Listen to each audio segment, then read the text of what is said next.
అదేంటి ఈయన రోజు ఏదో ఒకటి నన్ను అనే వెళ్తారే, మళ్ళీ ఇంటి ఏమనుకుండా వెళ్తున్నారు? ఏంటండి, ఎవరిని చూస్తున్నారు? ఇక నుంచి ఈ కిటికీ ఓపెన్ అవ్వకుండా మేకులు కొట్టాయి.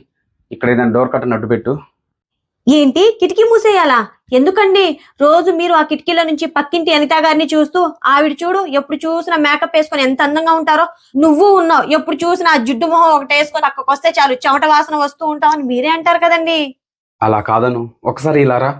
ఆ పర్లేదండి, నేను మళ్ళీ మీ పక్కన వస్తే ఎక్కడ మీకు చెమట వాసన వస్తుందేమో. పర్లేదులే, ఇలారా.